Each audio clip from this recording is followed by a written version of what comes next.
So I'm Georgie. I'm the Lifelong Programmes and Alumni Engagement Lead at the Trust, and I'm here with Richard Hughes, who's the Online Community Manager, to interview Rhodes alum Charalee Graydon. Charalee went to Wadham in 1982 and is from Prairies in Canada. She's a writer and involved in mediation and collaborative decision-making initiatives in both Europe and North America. Charalee pursued postgraduate legal studies in Oxford and holds degrees in arts and law, and has previously developed programmes for students, judges and the public on legal issues, as well as published academic work on crime and punishment. And she's also a trustee of the Oxford Climate Alumni Network. And today, Charalee, we're going to talk about your collection of books, which cover various topics, including climate and law. But I'll hand over to Richard for now to say hello and also ask you the first question. Hi, Charalee. So I'm just picking up on that, your trusteeship of Oxcan. I noticed a lot of your recent writing has been on climate. But you seem to come at it from a slightly different angle. Rather than scaring people into the crisis, you're sort of approaching it through fictional constructs and games. And I wonder what sort of led you to that approach, and whether you get a different sort of reaction from people by taking that you sort of noticeably and deliberately different approach. Thank you very much, Richard. I appreciate what you're asking, and it's true, because what I'm doing, and that's one of the things at Oxcan.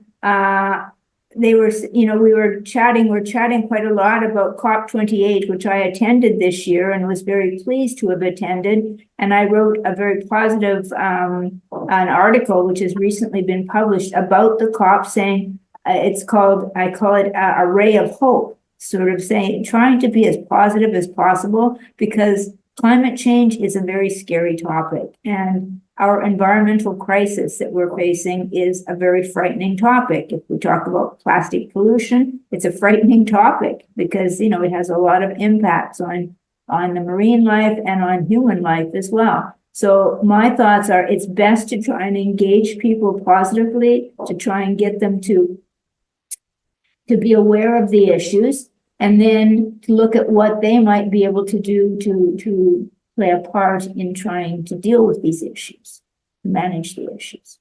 So I hope that answers your question, but thank you, a good question. On the topic of COP, so you've been attending these, and it would be interesting to hear your perspective on whether you think they're making a difference, or do you think they're people getting together looking like they're trying to make a difference? How do you think they generally go? Also a very good question, Georgie, because I get a lot of criticism. I mean, first of all, flying around, this is bad, in the sense flying to different places. I've been to Poland, I've been to Glasgow, I've been to Egypt. This year I went to Dubai, and I am not offsetting too much of, I'm now starting to try and offset. That's one of the things. But yes, you ask a very good question.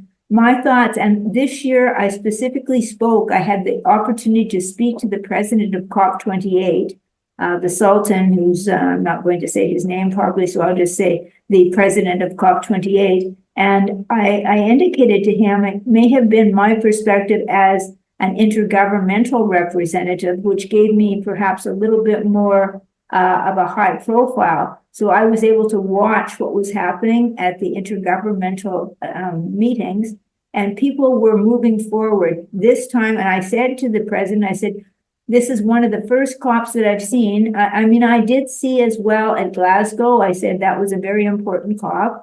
In Egypt, similarly, that's when they decided they're going to look at putting together the loss fund, the loss and damage fund. So things are happening very slowly each time, and but things are happening. So it's not just, in my opinion, it's not just the blah blah blah that Greta Thunberg has often said that's what the COPs represent. I do think people are working.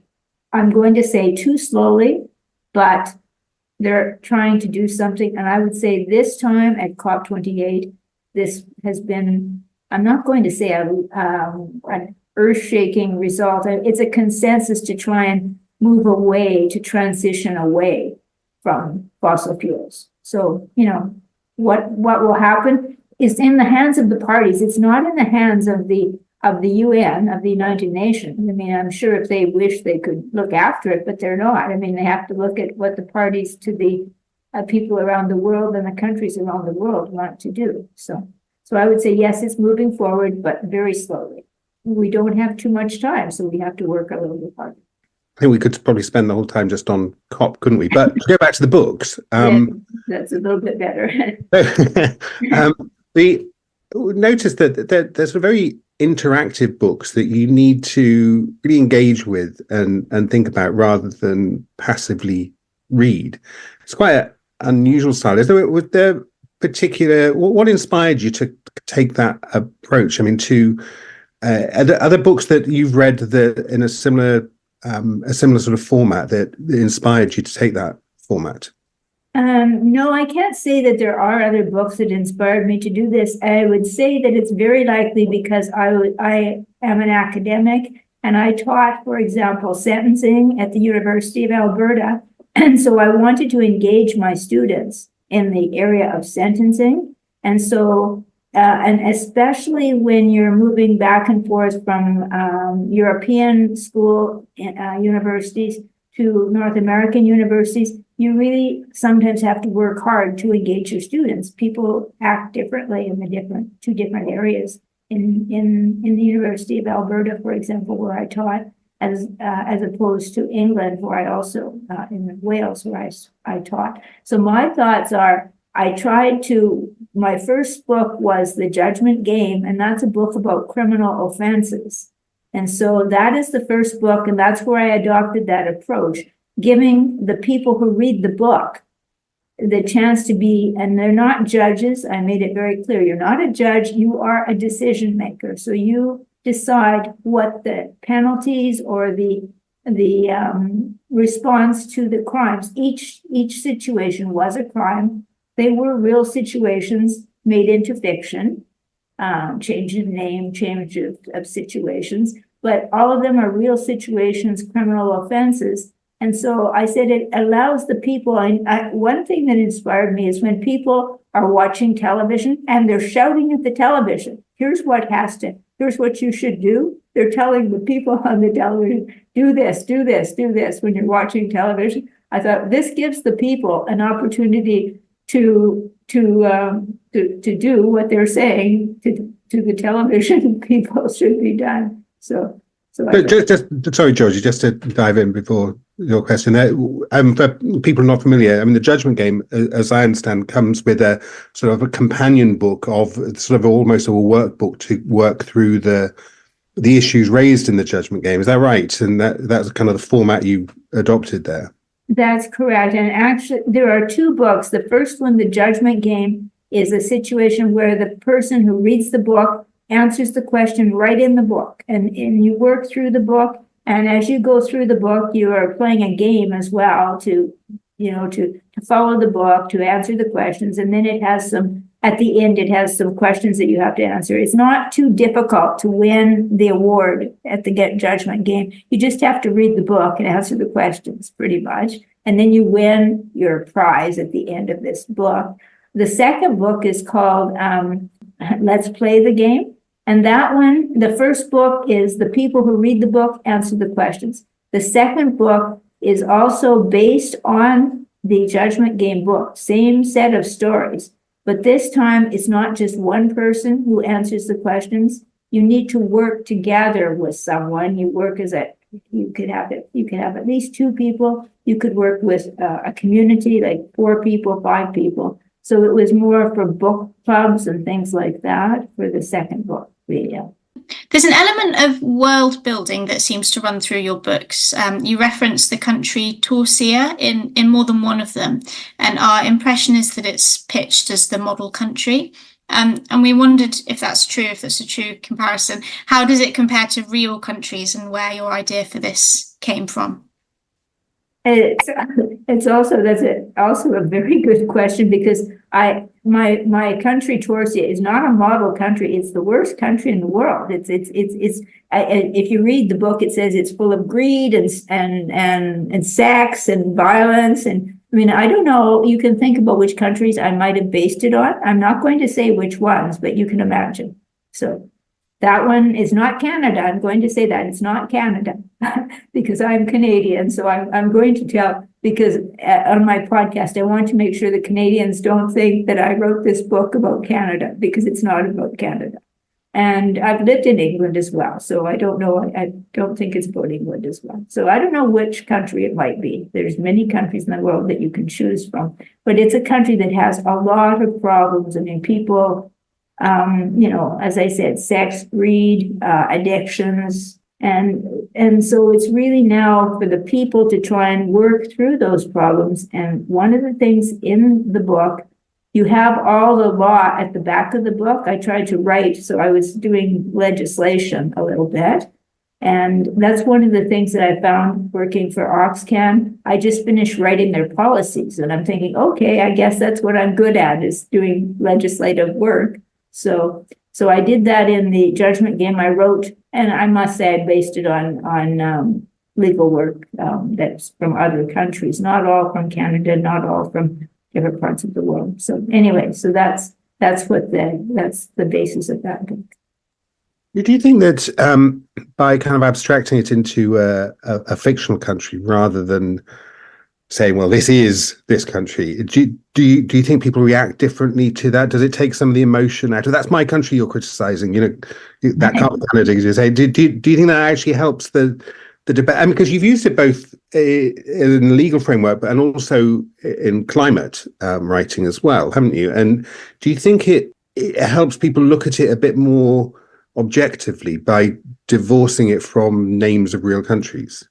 Richard, that's a very good point, and it's true, and that's what I've intended to do. Is try. I do not want, and I've tried to make it I've tried to make it the person's country. I'm saying your country. This is your country. I mean, it's your new country. I mean, you now have this country, and it has some big problems, and we see that it has a lot of problems. It's kind of up to you to do what you can to help solve some of the problems of your country. So I'm trying to get them to adopt the country a little bit. So yes, and no, we don't point fingers at which countries it is. We can't say it's a fictional country, and it's important that it is considered a fictional country. It's not real. I mean, it had to be based on problems that exist in the world. I mean, and they exist all over the world. It's not any particular countries. That's really interesting. Thanks, Charalee. So the Paris Agreement seems to be quite central in a lot of your writing. Do you think that's the most important platform for tackling climate change? And what extent do you think it's been undermined by things that have happened since going back from law to climate? For me, the Paris Agreement is a very important instrument. It is, I mean, I feel that the United Nations has taken a very lead role in trying to deal with many of the world's major problems. It's not just climate change. For example, right now, I'm not writing a book about this at this point, but there's going to be, I understand, a new agreement for plastic pollution that will be an international global agreement that should be put in place by the end of 2024.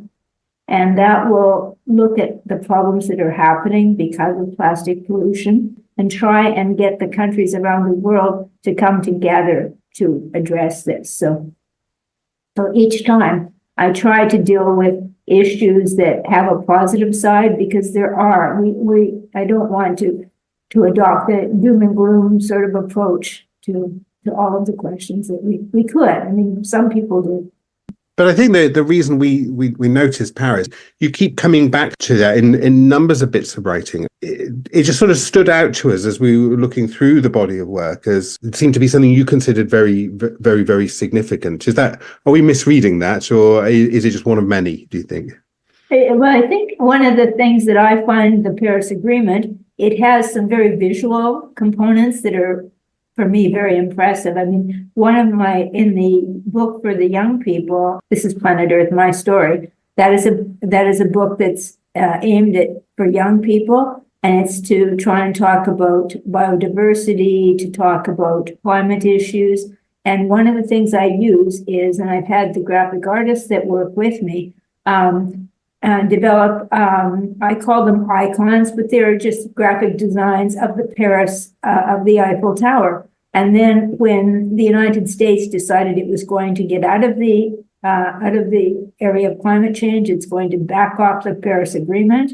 I had the graphic artist that worked with me. I said, "Can you put together a design where the Eiffel Tower is falling down, essentially, just to show how vulnerable the Paris Agreement really is. It's up to people to put things in place." So that's very interesting. So something kind of totemic that people can visualize, and so it becomes a symbol rather than just what's written in it. It's the sort of symbol of what it is. Right. Right. And for me, that's very much, and one of the books that I wrote, the creative arts, the book, Creating a Masterpiece, the Arts and Climate Change Conflict, that very much is all about the creative arts. I mean, for example, tomorrow I'm going to be speaking to a group that's called Climb Arts, and that's a group of artists, and they want to talk about what artists can do to promote methods of dealing with the climate crisis. And so, this is, for me, it's the artistic element, art, music, dance, all of the, in addition to just writing. I mean, I'm the writer. That's my, I guess, I'm going to say that is my artistic endeavor, is writing. But if I could paint, I have many people in my family who are artists, who are visual artists, and people who were musical. So in that sense, all of those creative arts to me are very important to promote people's, different ideas that I feel are important. So definitely on that same vein, thinking about life on planet Earth, my story, writing a children's book is obviously quite different to your other ones with a higher sort of concept. So what made you decide to write the children's book? My thought is the reason I wrote the children's book isn't, that one's very difficult for me because I don't have children. So I really was having trouble understanding what level I should pitch it at. So it's probably, and that's one of the things I'm still not sure where it fits. I mean, I think it fits very likely in the 12 to somewhere between 12 and 15, because it's a little bit too advanced. It's not for young children. It's too small. It's too complicated. So 12 to 15. And it was because I thought I listened very much to Greta Thunberg. I listened to people talk about youth and how important it is that youth are very upset about what's happening. I mean, they're the people, people who have children, it's the young people who are paying the price for what we are doing, on this earth. And so to me, the young people have a very important role to play, in the sense of it's not up to them, it's up to us to do something, but it's also, we need to bring them in and to recognize their ideas and work with them to try and take it, to give them credit for their ideas. Have you done much work with sorry, Richard, for jumping in. Have you done much work with children who have read that book? Yes, there was a group that I dealt with. That was when I went to COP27. It was a group of people they were from different countries in the world, quite a lot of people from China. And I did speak to a lot of young people in China. I did some video presentations for Chinese youth. And they're very concerned about the climate crisis. And so, yes, that's, and when these young people, it's a group that dealt with countries, and it was all about, they took the book, they took that book and they created a poster. And that was one of the things I thought was a very interesting way to respond to that book, because they did not just answer the questions, write answers to the questions. They created a poster, and they gave me the poster at COP27, which was very nice. I was talking to another scholar recently who's does some writing on climate, and I asked him if he felt sort of depressed about the whole situation and doom and gloom about everything. And he said, no, the reason he feels more optimistic is because of the way that the youth of today are, fully seized of the importance of this. I mean, there's quite a substantial number of scholars coming in, class of 2023, 2024, who are absolutely focused on climate. So this approach of engaging a younger audience seems to be, I mean, would you agree that that's an approach that taking in your writing of trying to inspire them to do something about it?